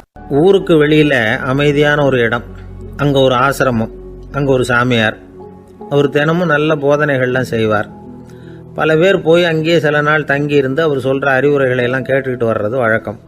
ஒரு தடவை அவரை பார்த்துட்டு போகிறதுக்காக 3 வெளியூர் தம்பதிகள் வந்தாங்களாம். அந்த மடத்திலேயே சாப்பிட்டுக்கிட்டு தங்கி இருந்து அவங்களுடைய போதனைகளை கேட்டுக்கிட்டு போகணுங்கிறது அவங்க நோக்கம். காலையில் குளிச்சுட்டு பூஜையில் உட்காந்தார் அந்த சுவாமி. இவங்களும் குளிச்சுட்டு அந்த பூஜையை பார்க்கறதுக்காக அவர் முன்னாடி உட்காந்தாங்க. பூஜை ஆரம்பமாச்சு. சம்பிரதாயப்படி அது ரொம்ப நேரம் நடந்துக்கிட்டே இருக்குது. இவங்களுக்கு நல்ல பசி இருந்தாலும் இந்த நேரத்தில் அதை எப்படி வெளியில் காட்டிக்கிறது? பேசாமல் இருந்தாங்க. அந்த சுவாமி பூஜையை முடித்தார். அதுக்கப்புறம் பேச ஆரம்பித்தார். பேச்சு அருமையாக தான் இருந்தது, அமிர்தமாக தான் இருந்தது. இருந்தாலும் இவங்களுக்கு இருக்கிற வயிற்று பசி அது சரியாக கவனிக்க விடலை. அந்த சுவாமியே இதை கவனிச்சதா தெரியல. இவங்களுக்கு மனசுக்குள்ள ஒரு எண்ணம், உள்ளே சாப்பாடு தயாராகிட்டு இருக்கும் போல இருக்கு, இந்த பேச்சு முடிஞ்சது நம்மளை உள்ளே அழைச்சிட்டு போய் சாப்பாடு போடுவாங்கன்னு நினைக்கிறோம் அப்படின்னு இவங்களாம் நினச்சிக்கிட்டாங்க. ஆனால் சுவாமி இதை பற்றி எதுவுமே பேசலை, கண்டுக்கலை. ஒரு அம்மாவால் அதுக்கு மேலே சும்மா இருக்க முடியுமா? முடியல. சாப்பாட்டை கவனிக்கலாமா அப்படின்னு சொல்லி மெதுவாக ஆரம்பித்தாங்க. ஓ கவனிக்கலாமே அப்படின்னு உள்ளே அழைச்சிட்டு போனார் சுவாமி. இவங்க ரொம்ப அவசரமாக எழுந்திருச்சு உள்ளே ஓடினாங்க. அங்கே ஒரு மேஜை மேலே ஒரு கிண்ணம் மூடி இருந்தது. ஓ இதுதான் சாப்பாட்டு மேஜை போல இருக்கு, இங்கே சாப்பாடு வந்துடும் அப்படின்னு நினச்சாங்க. உடனே போய் சுற்றி உட்காந்துக்கிட்டாங்க. சுவாமி அந்த கிண்ணத்தை எடுத்து அந்த அம்மா கிட்ட கொடுத்தார். அவங்க அதை வாங்கி மூடியை திறந்து பார்க்குறாங்க. உள்ளே ஒரு சாவி இருக்குது. ஓ சரிதான், இது சமையலறை சாவி போல இருக்கு, அங்கே போய் அதை திறந்து சாப்பாட்டை நாமே எடுத்துக்கிட்டு இங்கே வச்சுக்கிட்டு சாப்பிடணும் போல இருக்கு அப்படின்னு நினச்சாங்க. சாவி இருக்கு இல்லையா, வாங்க பூட்டு நிறையா காட்டுறேன் அப்படின்னு சுவாமி அவங்கள அழைச்சிட்டு போனார், காட்டினார். இவங்க அந்த அறையை ரொம்ப ஆவலோடு திறந்தாங்க. உள்ளே பார்த்தா அங்கே அரிசி, பருப்பு, விதவிதமான காய்கறி எல்லாம் இருக்குது. சமையலுக்கு வேண்டிய மிளகாய், எண்ணெய், பால், தயிர், நெய் இப்படி எல்லாமே இருக்குது. அடுப்பு, விறகு, நெருப்பு போட்டி அது கூட அங்கே இருக்குது. சாப்பாடு தயாராக இருக்கும்னு நினச்சிக்கிட்டு போனால் இப்படி இருக்குதே அப்படின்னு சொல்லி அதை பார்த்ததும் ரொம்ப சோர்ந்து போட்டாங்க அவங்க. சுவாமி என்ன இது சாப்பாடு இல்லையா அப்படின்னாங்க. அதுதான் சாப்பாட்டுக்கு வேண்டிய எல்லாம் இங்கே இருக்குதே, அடுப்பு மூட்டி நீங்கள் தான் அவங்கவுங்க ருசிக்கு தகுந்த மாதிரி சமைச்சிக்கணும், இந்த சன்னியாசிக்கு எப்படி சமைக்க தெரியும் அப்படின்னு கேட்டார் சுவாமி. சாப்பாடு தயாராக இருக்கும்னு நாங்கள் எதிர்பார்த்தோம் அப்படின்னாங்க. நீங்கள் இப்படி சொல்லுவீங்கன்னு நானும் எதிர்பார்த்தேன். இது வரைக்கும் நான் எவ்வளவோ தத்துவம்லாம் எடுத்து சொன்னேன். எல்லாத்தையும் விட இதுதான் அனுபவபூர்வமான தத்துவம். ஆண்டவன் நமக்கு நல்ல மனசை கொடுத்துருக்குறான், நல்ல வாய்ப்புகளையும் தந்திருக்கிறான், அதையெல்லாம் பயன்படுத்திக்கக்கூடிய மூளையையும் சிந்தனையையும் கொடுத்துருக்குறான். அதனால் அடுப்பை தான் நீங்கள் மூட்டணும், அடுப்பு நீங்கள் தான் மூட்டணும், உங்களுக்கு உகந்ததை நீங்கள் தான் சமைச்சு ருசித்து அனுபவிக்கணும். ஆண்டவனே அதை செஞ்சிகிட்டு இருக்க மாட்டான் அப்படின்னாராம் அந்த சுவாமி. நம்முடைய வாழ்க்கையில் பல நல்ல பலன்களை பெறறதுக்கு நாம் தான் முயற்சி பண்ணணும். அதுக்குரிய சூழ்நிலையை தான் ஆண்டவன் கொடுப்பானே தவிர அதை விளக்கறதுக்காக தான் அந்த சுவாமி அப்படி செஞ்சு காட்டியிருக்கிறார். இது ஒரு பெரியவர் இப்படி ஒரு விளக்கம் கொடுத்தார். அதுக்கப்புறம் அந்த 3 தம்பதிகளும் தெளிவடைஞ்சுட்டாங்களாம். நாம் தெளிவடைகிறது எப்போங்கிறது தான் தெரியல அப்படின்னு பல பேர் இதை கேட்டுட்டு சொல்லிட்டு இருக்கிறாங்க. இந்த கதையை நம்முடைய நண்பர் ஒருத்தர்கிட்ட சொன்னேன். அந்த நண்பர் ரொம்ப சந்தோஷப்பட்டார். நீங்கள் சொல்கிறது கரெக்டு சார், ஆனால் நான் அதை விட ஒரு படி மேலே சார். எனக்கெல்லாம் அரிசி பருப்பு இருக்கிற ரூம் எதுன்னு கையை காட்டிட்டா போதும், உடனே கிண்ணத்துலேருந்து சாவியை எடுத்து கொடுக்கணுங்கிற அவசியம்லாம் இல்லை எனக்கு. அப்புறம் எப்படி ரூமை திறந்துருவீங்க அப்படின்னு கேட்டேன். பூட்டை உடைச்சி திறந்துருவேன், அதுதான் எனக்கு பழக்கம் அப்படிங்கிறார். ஒரு காலத்தில் பிரஷ்யா அப்படின்னு ஒரு தேசம் இருந்தது. இப்போ ஜெர்மனி இருக்குல்ல, இதோட பெரும்பகுதி ஒரு காலத்தில் பிரஷ்யாங்கிற பேரில் இருந்தது. அப்போ அதுக்கு அரசராக இருந்தவர் மகா ஃப்ரெடரிக், அதாவது ஃப்ரெடரிக் தி கிரேட் அப்படின்னு சொல்லுவாங்க. அந்த ராஜாவுக்கு ஒரு சந்தேகம். நாம் பல வகையான வரிகளை விதித்து வசூல் பண்ணுறோம், அப்படி பண்ணி வருமானம் குறைஞ்சிக்கிட்டே போகுதே, இதுக்கு என்ன காரணமாக இருக்கும்? இதுதான் அவருக்கு ஏற்பட்ட சந்தேகம். ஒரு சமயம் அந்த அரசர் தம்முடைய அமைச்சர்களையும் பிரபுக்களையும் தளபதிகளையும் கூப்பிட்டு ஒரு விருந்து வச்சார். விருந்து முடிஞ்சதும் அவங்கள பார்த்து இந்த சந்தேகத்தை கேட்டார். வரிகள் அதிகமாக விதித்து வருமானம் குறையறதுக்கு என்ன காரணம் அப்படின்னு கேட்டார். பல பேருக்கு இதுக்கு சரியாக பதில் சொல்ல தெரியல. அனுபவசாலியான ஒரு தளபதி எழுந்திருச்சார். அரசே, அது எப்படிங்கிறத இப்போ உங்களுக்கு காட்டுறேன்னார். உடனே ஒரு பெரிய பனிக்கட்டி ஒன்றை தன்னுடைய கையில் எடுத்தார். அதை அப்படியும் எப்படியும் திருப்பி பார்த்தார். அப்புறம் அடுத்தவர்கிட்ட கொடுத்தார். அவர் அதை அப்படியும் எப்படியும் திருப்பி பார்த்துட்டு அடுத்தபடியாக இருந்தவர்கிட்ட கொடுத்தார். இப்படியே இதை ஒவ்வொருத்தராக பார்த்துட்டு ஒவ்வொரு கையாக மாறி கடைசியில் மன்னர் கைக்கு போய் சேர்ந்தது.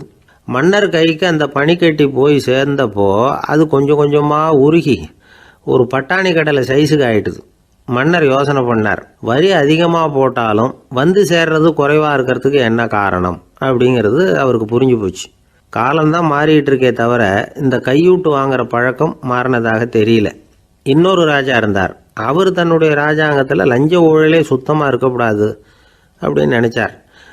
அவர்கிட்ட பல்வேறு துறைகளுக்கும் பொறுப்பாக இருந்த பல பேரும் ரொம்ப சுத்தமாகவும் நேர்மையாகவும் இருந்தாங்க. ஒரே ஒருத்தர் மட்டும் எல்லார்கிட்டையும் லஞ்சம் வாங்கிட்டே இருந்தார். அவரை வேறு வேறு துறைகளுக்கு மாற்றி பார்த்தாரு. அந்த ராஜா என்னென்னமோ பண்ணி பார்க்குறாரு. எந்த வேலையை கொடுத்தாலும் அதுலேயும் லஞ்சம் வாங்கிறதுக்கு ஒரு வழியை உண்டு பண்ணிக்குவார் அந்த ஆள். ராஜாவுக்கு இது ஒரு பெரிய தலைவலியாக போட்டுது. இவர் என்ன பண்ணுறது, இவருக்கு என்ன வேலையை கொடுக்கறது, கொஞ்சம் கூட லஞ்சம் வாங்கிறதுக்கு சான்ஸே இல்லாத ஒரு வேலையை கொடுக்கணும் அப்படின்னு திட்டம் போட்டார். ஒரு நாள் அவருக்கு அந்த உத்தரவும் போட்டுட்டார். அதாவது அவருக்கு என்ன வேலைன்னா, கடற்கரையில் தான் அவருக்கு ஆஃபீஸ், அங்கேயே இருந்துக்க வேண்டியது. தினமும் எத்தனை கடல் அலை கரையில் வந்து மோதுது அப்படிங்கிறத கணக்கெடுத்து ராஜாவுக்கு தெரிவிக்க வேண்டியது. இதுதான் அவருக்கு வேலை. பேசாமல் அலையை எண்ணிட்டு உட்காந்துருக்கிட்டோம், அப்போவாவது அவர் லஞ்சம் வாங்குகிற சந்தர்ப்பம் இல்லாமல் போயிடும் அவருக்கு அப்படின்னு நினச்சார் ராஜா. இந்த ஆள் கடற்கரைக்கு போய் டியூட்டியில் ஜாயின் பண்ணிட்டார். ஒரே மாதத்தில் அங்கே சொந்தமாக ஒரு பிரம்மாண்டமான மாளிகை கட்டிவிட்டார். ராஜாவுக்கு இது பெரிய ஆச்சரியமாக போச்சு. அலையை என்ற வேலையில் அந்த ஆள் எப்படி பணம் சம்பாதிச்சார் அப்படின்னு விசாரித்து பார்த்தார் அக்கம் பக்கத்தில். அந்த ஆள் என்ன பண்ணியிருக்கிறாருன்னா, கடற்கரையில் போய் பொறுப்பை ஏற்றுக்கிட்ட உடனே அங்கே இருந்த மீனவர்கள்கிட்ட எல்லாம் இந்த கரையில் வந்து ஒரு நாளில் வந்து மோதுற அலைகள் எத்தனை அப்படின்னு கேட்டிருக்காரு. அது எப்படிங்க தெரியும்னு இருக்காங்க அவங்க. தினமும் அந்த எண்ணிக்கை தெரியணும். நம்ம ராஜாவுக்கு தினமும் அறிக்கை அனுப்பணும், டெய்லி ரிப்போர்ட்டு. தவறுனா நீங்கள் இந்த கடலில் போய் மீன் பிடிக்கிறதுக்கு ராஜாவோட அனுமதி கிடைக்காது அப்படின்ட்டுருக்காரு. உடனே மீனவர்களும் பயந்து போட்டாங்க. கடலுக்கு போகிறதுக்கு அனுமதி இல்லைன்னா பட்டினி கிடக்கிறது மாதிரி ஆகிடுமே. மெதுவாக அந்த ஆளுகிட்ட போனாங்க, காதோட காதாக சொன்னாங்க, ஐயா, எங்களால் வந்து கடல் அலையை வந்து எண்ண முடியாது. தினமும் எங்களால் முடிஞ்சதை உங்களுக்கு பணமாக கொடுத்துட்றோம். நீங்கள் தான் ராஜா கிட்ட சிபாரிசு பண்ணி நாங்கள் தொடர்ந்து மீன் பிடிக்கிறதுக்கு அனுமதி வாங்கி கொடுக்கணும் அப்படின்னு வேண்டிக்கிட்டாங்க. பணம் தினமும் வந்து சேர ஆரம்பிச்சுட்டுது. பதவியில் மற்ற பதவியோட இந்த பதவி எவ்வளவோ மேல் அப்படின்னு நினச்சிட்டோம் அந்த ஆள். அது மட்டும் இல்லை, தயவு பண்ணி என்னை இந்த இடத்த விட்டு மாற்றி விடாதீங்க சார் அப்படின்னு வேற கேட்க ஆரம்பிச்சிட்டானா. கிபி 1078 வருஷம் மார்ச் மாதம் 19ஆம் தேதி திங்கட்கிழமை அதிகாலை நேரம் ஒரு குழந்தை பிறந்தது. எங்க தெரியுமா? காஸ்பியன் கடலுக்கு தெற்கே பாரசீக மொழி வழங்கிய தபரிஸ்தான் மாநிலத்துல ஜீலான்கிற புனித நகர், அதோட புறநகர் பகுதியில் உள்ள நீப்புங்கிற ஊர்ல தான் அந்த குழந்தை பிறந்தது. அந்த இடம் இப்போ ரஷ்யாவில் இருக்கு. அந்த குழந்தை யாருன்னு நினைக்கிறீங்க? அதுதான் முஹித்தீன் பெருமான், ஆன்மீக சாதனைகள் புரிந்த மகான். முகையத்தீன் ஆண்டகை தன்னுடைய 18வது வயசுல உயர்கல்விக்காக ஜீலான் நகரத்தை விட்டு பகுதாத் நகரத்துக்கு புறப்பட்டு போறார். இளம் பிராயம் தானே, அதனால துணைக்கு ஒரு வர்த்தக கூட்டத்தோட சேர்ந்து போயிட்டு இருக்கிறார். ரொம்ப தூரம் போகணும், ஒவ்வொரு இடமா தங்கி தங்கி போயிட்டு இருக்கிறாங்க. ஒரு இடத்துல ஒரு கொள்ளை கூட்டம் பயங்கரமான ஆயுதங்களோட அவங்கள வழிமறிச்சுட்டுது. அந்த வர்த்தக கூட்டம் வச்சிருந்த பொருள்களை எல்லாம் அவங்க பறிச்சு விடுறாங்க. இவங்களும் பயந்துகிட்டு இருந்தது எல்லாத்தையும் அவங்க கிட்ட கொடுத்துடுறாங்க. முகையத்தீன் ஆண்டகை மட்டும் இதையெல்லாம் பார்த்துக்கிட்டு தனியா ஒதுங்கி நிற்கிறார். ஒரு 18 வயசு பையன் மட்டும் இப்படி தனியா அநாத சிறுவன் மாதிரி நின்றுட்டு இருக்கிறத அந்த கொள்ளை கூட்டத்தில் இருந்த ஒருத்தன் பாக்குறான். கிட்ட நெருங்கி வர்றான். அலட்சியமாகவும் கிண்டலாகவும் உங்ககிட்ட ஏதாவது இருக்குதா அப்படின்னு கேட்கறான். இவங்கிட்ட என்ன இருக்க போகுது அப்படிங்கிற நம்பிக்கையில அவன் அப்படி கேட்கறான். உடனே இவரு இருக்குதே, என்கிட்ட 40 தீனார் இருக்கு அப்படிங்கிறார். இப்படி சொல்லியும் அந்த கொள்ளைக்காரனுக்கு நம்பிக்கை வரல. என்னிடம் விளையாடாத, பொய் சொல்லாத, உண்மையை சொல்லு அப்படிங்கிறான் அவன். உண்மையைத்தான் சொல்றேன், என்கிட்ட 40 தீனார் இருக்கு அப்படிங்கிறார் இவர். எங்க வச்சிருக்கிற அப்படின்னு கேக்குறான். சட்டையின் விழாப்புறத்துல உள்ள பகுதியில அதை வச்சு தச்சிருக்கிறாங்க அப்படின்னு உண்மையை சொல்றார். உடனே கொள்ளை கூட்ட தலைவன் அதை கத்தியால கீறிப்பார் அப்படின்னு உத்தரவு போடுறான். அந்த சட்டையை கிழிக்கிறாங்க. உள்ள இருந்து 40 பொற்காசுகளும் பொல பொலன்னு கீழே கொட்டுச்சு. அதை பார்த்த உடனே அந்த கொள்ளை கூட்ட தலைவன் மலைச்சு போய் நின்னுட்டான். காசை பார்த்துட்டு அவன் மலைச்சு போல, பொய் பேசாத அந்த பையனோட நேர்மையை பார்த்துட்டு அவன் அப்படி நின்னான். மெதுவா அந்த பையன் கிட்ட வந்தான். ஏன்பா, நீ என்ன பணக்கார குடும்பமா அப்படின்னு கேட்டான். அப்படிலாம் இல்ல, எனக்கு அப்பா இல்ல, அம்மா மட்டும்தான் உண்டு. எங்க அப்பா எனக்குன்னு விட்டு போன சொத்தே இந்த 40 தீனார் தான் அப்படின்னாரு இவர். அப்படி இருந்துமா உண்மை பேசணும்னு ஆசைப்பட்டேன். என்கிட்ட ஒண்ணும் இல்லைன்னு ஒரு வார்த்தை சொன்ன உன்னை விட்டுருப்போமே அப்படின்னா அவன். அப்படி இல்லைங்க, நான் இறைவன் திருநாமத்தை அறியக்கூடிய கல்வி ஞானத்துக்காக இப்ப போயிட்டு இருக்கிறேன்.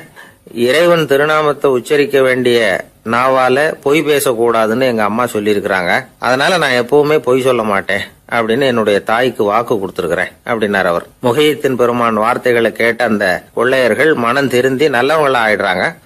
அந்த கொள்ளையர் தலைவன் பிற்காலத்துல ஒரு பெரிய மகான் ஆயிடுறார்.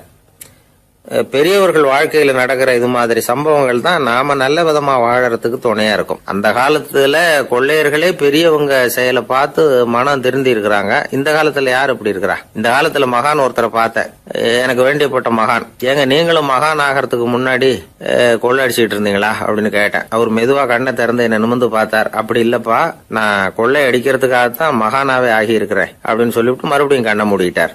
21ஆம் வருஷம் செப்டம்பர் மாசம் 22ஆம் தேதி மதுரை மேலமாசி வீதியில உள்ள ஒரு வீடு. அங்க அன்னைக்கு நடந்த ஒரு அற்புத நிகழ்ச்சி பின்னாடி உலக மக்களை எல்லாம் ஆச்சரியப்பட வச்சுது. இந்திய வரலாற்றிலேயே அது ஒரு முக்கியமான நிகழ்ச்சி. உலக மக்கள் கவனமெல்லாம் காந்திஜியின் பக்கம் திரும்புறதுக்கு காரணமா இருந்த நிகழ்ச்சி அது. கதர் துணி பிரச்சாரத்துக்காக காந்திஜி மதுரைக்கு வந்திருந்தார். சென்னை துணி வணிகர் சங்கத்தின் துணைத் தலைவர் ஒருத்தர் இருந்தார், ராம்ஜி கல்யாண் சேட்ஜி. அவருடைய வீடு மதுரை மேலமாசி வீதியில் இருந்தது. அந்த வீட்டில் தான் காந்திஜி தங்கியிருந்தார். அப்போது வயலுக்கு போகிற உழவர்கள்லாம் சின்ன சின்ன துண்டை இடுப்பில் கட்டிக்கிட்டு கலப்பையை தூக்கிக்கிட்டு தெருவில் நடந்து போகிறத கவனிச்சார்.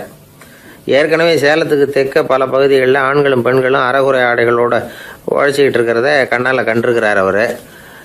இந்தியரின் சராசரி உடை இவ்வளவு தான் அப்படிங்கிறத புரிஞ்சுக்கிட்டார். மனசை என்னவோ பண்ணியிருக்குது. ராத்திரி பூரா அதை பற்றியே யோசனை. 22/9/21 வியாழக்கிழமை காலையில் காந்திஜி எழுந்திருக்கிறார். அவர் கூட தங்கியிருந்தவங்களையெல்லாம் பார்த்து சொன்னார், இன்னையிலிருந்து அறையில் முழு அகலத்துண்டு தான் கட்டுவேன். குளிர் அதிகமாக உள்ள காலங்களில் மட்டும் போர்வை ஒன்றும் உபயோகப்படுத்துவேன். மற்றபடி மேலங்கியோ குல்லாவோ எதுவும் போட்டுக்க மாட்டேன். தற்காலிகமாக இந்த ஏற்பாட்டை 1 மாதத்துக்கு ஏற்றுக்குவேன். அதுக்கு பிறகு உசிதம் போல எண்ணி பார்த்து முடிவு பண்ணுவேன் அப்படின்னார். அவருடைய குரல் உறுதியாக இருந்துதான். உடனே செயலில் இறங்கினார். தம்முடைய 10 முழ வேட்டி, மேலங்கி, உள் சட்டை, குல்லா எல்லாத்தையும் களைஞ்சார். வேட்டியிலிருந்து ஒரு 4 முழ துணியை எடுத்துக்கிட்டார். இதுக்கு உதவி செஞ்சவர் அன்னைக்கு விருதுநகரில் பிரபல தொண்டராக இருந்த பழனிக்குமார பிள்ளை. வெட்டி எடுத்த துண்டை நீள வாக்கில் ரெட்டையாக மடித்தார். அதை இடுப்பில் துண்டு மாதிரி கட்டிக்கிட்டார். தலையில் சின்ன உச்சி குடுமி, அறையில் சின்ன துண்டு. அண்ணல் காந்தி ஆண்டி கோலத்தில் காட்சி அளிக்கிறார். கூட இருந்தவங்களை பார்த்து காரைக்குடிக்கு புறப்படலாமே அப்படின்னார். அவர் நண்பர்களும் சீடர்களும் திகைச்சு போய் நிற்கிறாங்க. இந்த விரதம் நிரந்தரமாக ஆயிடுமோங்கிற பயம் அவங்களுக்கு. எப்படியோ இந்த விவரம் ராஜாஜிக்கும் அன்னைக்கு பிரபலமாக விளங்கின தேசபக்தர் டாக்டர் TSS ராஜனுக்கும் எட்டுச்சு. உடனே 2 பேரும் ஓடி வந்தாங்க. வேண்டாமே இந்த கோலம் அப்படின்னாங்க. காந்திஜி தன்னுடைய முடிவில் உறுதியாக இருந்தார். ராஜாஜி என்னென்னமோ வாதமெல்லாம் பண்ணி பார்த்தார். உங்களுடைய வாதத்துக்கு என்னால் பதில் சொல்ல முடியல, இருந்தாலும் நான் செய்கிறது தான் சரிங்கிறதுல எனக்கு சந்தேகம் இல்லை. இன்னைக்கு அதிகாலை 3 மணி இருக்கும். நான் ஓரளவு விழிச்சுக்கிட்டேன். அதாவது உறக்கமும் விழிப்புமா இருந்த நிலையில் எனக்கு இந்த எண்ணம் உண்டாச்சு. இது என்னுடைய அந்தராத்மாவின் ஆணை, அதை என்னால் மீற முடியாது அப்படின்னு சொல்லிவிட்டாராம் காந்திஜி. கதர் பிரச்சாரத்துக்காக காரைக்குடிக்கு கிளம்பினார். வாசல்ல 4 மோட்டார் வண்டிகள் காத்துக்கிட்டு இருந்தது. வீதியில் 2 பக்கமும் ஜனங்கள். காந்திஜி இடுப்பு துணியோட மோட்டார் வண்டியில் ஏறினார். நண்பர்களும் சீடர்களும் மக்களும் உடல் சிலிர்க்க அந்த காட்சியை பார்க்குறாங்க. மோட்டார் வண்டி நகர ஆரம்பிக்குது. எப்பேற்பட்ட காட்சி அது! சுக்கநாத பெருமானியே கூலி ஆளாக்கிய அப்படி ஆக்கி மண் சுமக்க வச்ச மதுரை இல்லையா, அந்த மதுரை தான் காந்திஜி துறவி கோலம் கொள்றதுக்கும் காரணமாக இருந்திருக்குது. இது இன்னைக்கு எத்தனை பேருக்கு தெரியும்? ஒரு தடவை காந்திஜி நேருவும் சுற்றுப்பயணம் செஞ்சாங்களாம். ஒரு இடத்துல நடந்து போயிட்டு இருக்கிறாங்க. குறுக்க ஒரு வாய்க்கால். நேரு என்ன பண்ணார் தெரியுமா? தன்னுடைய இளமை துடிப்பை காட்டுறதுக்காக கொஞ்சம் தூரம் பின்னாடி போய் அங்கேருந்து வேகமாக ஓடி வந்து அந்த வாய்க்காலை தாண்டினாராம். காந்திஜி அப்படி பண்ணலை. பக்கத்தில் இருந்த பாலம் வழியாக அந்த வாய்க்காலை கடந்து வந்தார்.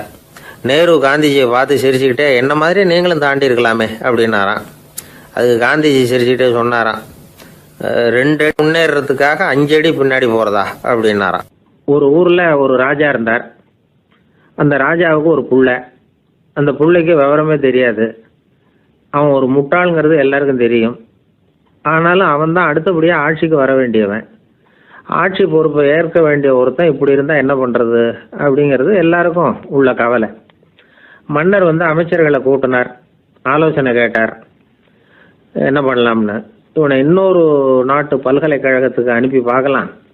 அங்கே போய் படிச்சுட்டு வரட்டும். நிறைய படிச்சுட்டு நல்ல ஞானத்தோடு திரும்பி வரட்டும். அதுக்கப்புறம் பார்த்துக்கலாம் அப்படிங்கிறது அவங்க சொன்ன ஆலோசனை. மன்னருக்கும் அது சரின்னு தோணுச்சு. மகனை வெளி தேசத்துக்கு அனுப்பி வச்சார். இவனும் போனான். ஒரு பல்கலைக்கழகத்தில் சேர்ந்தான். நிறைய படித்தான். அதுக்கப்புறம் தந்தைக்கு ஒரு கடிதம் எழுதினான். தந்தையே, நான் நிறைய படிச்சுட்டேன், இனிமேல் நாடு திரும்பலாம்னு நினைக்கிறேன் அப்படின்னு எழுதினான். மன்னருக்கு ரொம்ப மகிழ்ச்சி. அதாவது புள்ள படிச்சுட்டான் அப்படிங்கிற ஆனந்தம். உடனே பையன் திரும்பி வர்றதுக்கு ஏற்பாடு பண்ணார். இளவரசன் நாடு திரும்பினா அதை கொண்டாடுறதுக்காக அரண்மனையில் ஒரு பெரிய விருந்துக்கு ஏற்பாடு பண்ணியிருந்தாங்க. முக்கியமானவங்கள்லாம் அதில் கலந்துக்கிட்டாங்க. அந்த விருந்துக்கு முனிவர் ஒருத்தரும் வந்திருந்தார். அவர் இளவரசன் கிட்ட போய் உட்காந்து விசாரிக்கிறார். என்னப்பா, எப்படி படிச்சிருக்கிற அப்படின்னு கேட்டார். நிறைய படிச்சுட்டு வந்திருக்கிறேங்க அப்படின்னா. அவன் என்னெல்லாம் படித்த அப்படின்னாரான். எல்லாத்தையும் விவரமாக சொல்லியிருக்கிறான். அவன் அப்படி சொல்லிட்டு இருக்கும் பொழுதே முனிவர் என்ன பண்ணார், தன்னுடைய மோதிரத்தை கழட்டி உள்ளங்கையில் வச்சு அப்படியே மூடிக்கிட்டாரான். அப்படியே கையை நீட்டி அவன் முன்னாடி காட்டினார். இந்த பாருப்பா, என் கைக்குள்ளே என்ன இருக்குது சொல்லு பார்க்கலாம் அப்படின்னாரான். இளவரசன் ஒரு கணம் யோசிச்சான். அதுக்கப்புறம் உங்கள் கைக்குள்ளே இருக்கிறது வட்டமான ஒரு பொருள், நடுவில் ஒரு துளை இருக்கும் அப்படின்னு முனிவர் திகைச்சு போட்டார். பையன் பெரிய அறிவாளி ஆகிட்டான் போல இருக்க அப்படின்னு நினச்சிட்டார். அதுக்கப்புறம் கேட்டார், சரி, என் கையில் இருக்கிறது வட்டமான பொருள், நடுவில் துளை இருக்குங்கிறத சொல்லிவிட்டேன், அதோட பேர் என்ன, அதை சொல்லு அப்படின்னாராம். இளவரசன் கொஞ்சம் யோசனை பண்ணியிருக்கான். அப்புறம் சொன்னானா, முனிவரே, நான் படித்த விஞ்ஞானம் உங்களுக்கு பதில் சொல்கிறதுக்கு உதவலை, இருந்தாலும் பதில் சொல்கிறேன், அது ஒரு வண்டி சக்கரம் அப்படின்னானா. இப்போதான் முனிவர் யோசிச்சாராம். அவருக்கு புரிஞ்சுதான், அதாவது முட்டாளை படிக்க வைக்கலாம், ஆனால் சிந்திக்க வைக்க முடியாது அப்படிங்கிறத அவர் புரிஞ்சுக்கிட்டாராம்.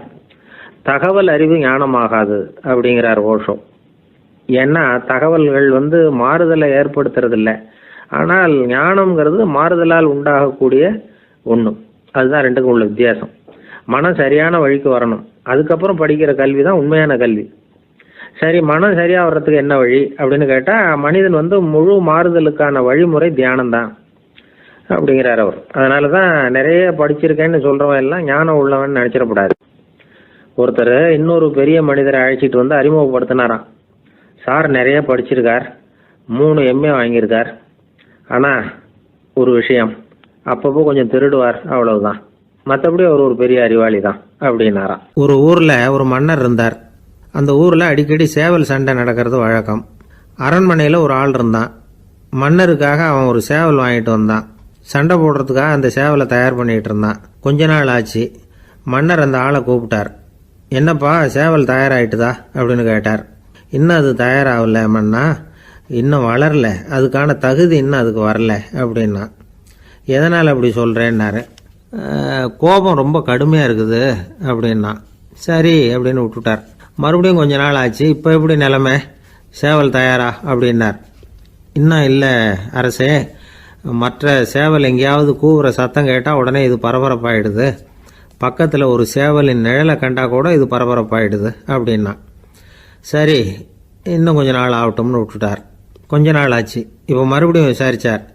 இன்னும் நம்ம சேவலுக்கு அந்த தகுதி வரலமன்னா, போராட்ட உணர்வு அதுக்கு இன்னும் இருந்துக்கிட்டு தான் இருக்குது, உள்ளே மெதுவாக தான் எரிய ஆரம்பிச்சிருக்குது போராட்ட உணர்வு, அப்படி இருக்கக்கூடாது, அது பற்றி எரிய வேண்டாமா அப்படின்னா.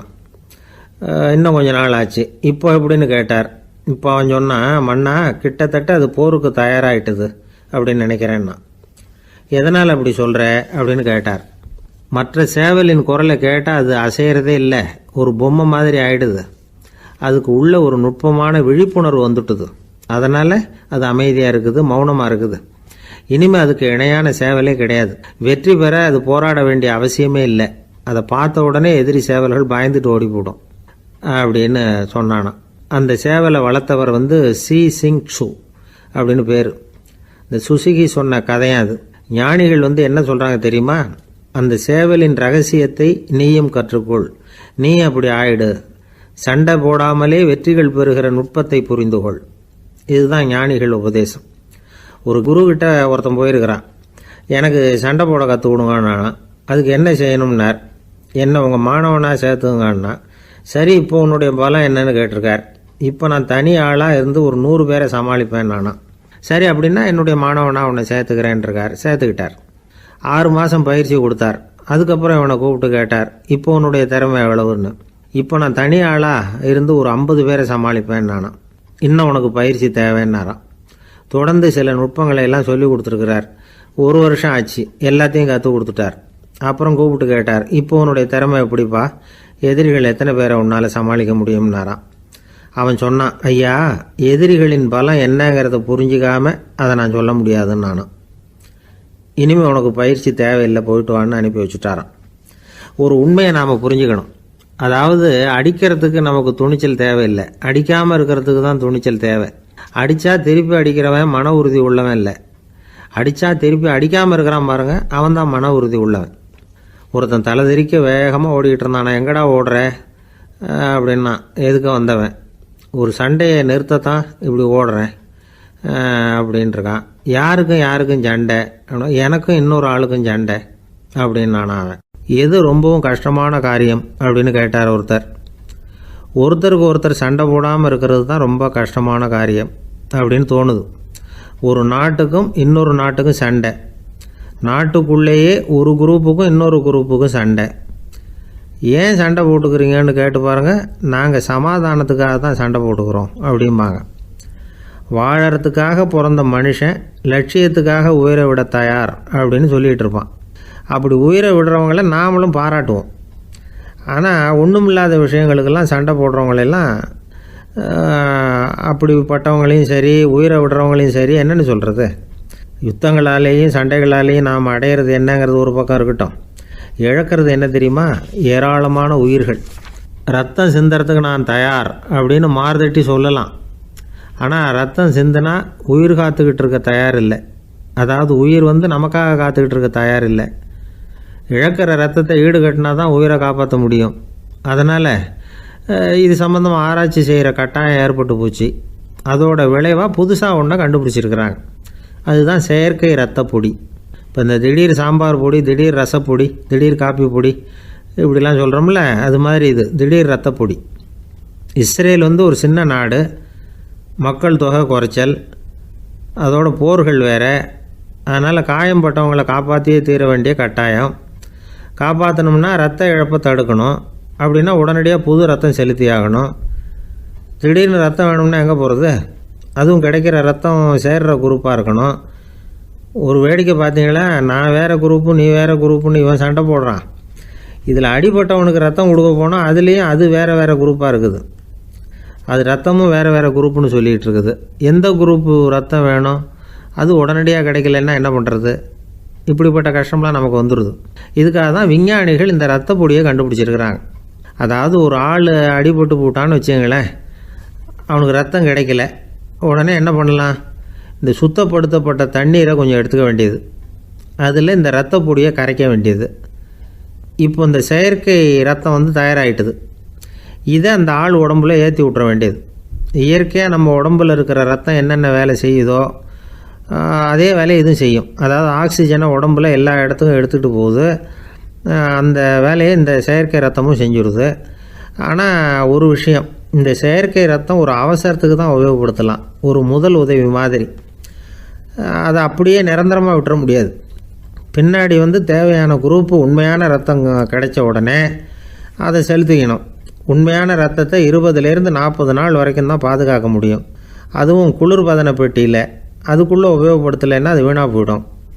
இந்த ரத்த பொடி அப்படி இல்லை, எவ்வளோ நாள் வேணும்னாலும் அப்படியே வச்சுருக்கலாம், குளிர்பதன பெட்டியும் தேவையில்லை. ஆனால் ஒன்று, இது தண்ணியில் கலந்து செயற்கை ரத்தமாக ஆக்கிவிட்டா அதோட வலு 72 மணி நேரம் தான், அதாவது 3 நாள். அதுக்குள்ளே அந்த ஆசாமியை எங்கேயாவது ஆஸ்பத்திரிக்கு தூக்கிட்டு போய் உண்மையான ரத்தத்தை கொடுத்துடணும். சண்டையில் அடிபடுறவங்க, சாலை விபத்தில் அடிபடுறவங்க, இவங்களுக்கெல்லாம் அவசரத்துக்கு கை கொடுத்து உதவுறது இந்த செயற்கை ரத்த பொடி. அதுக்கப்புறம் நாம் கொடுக்குற ரத்தம் தான் அவங்கள காப்பாற்றணும்.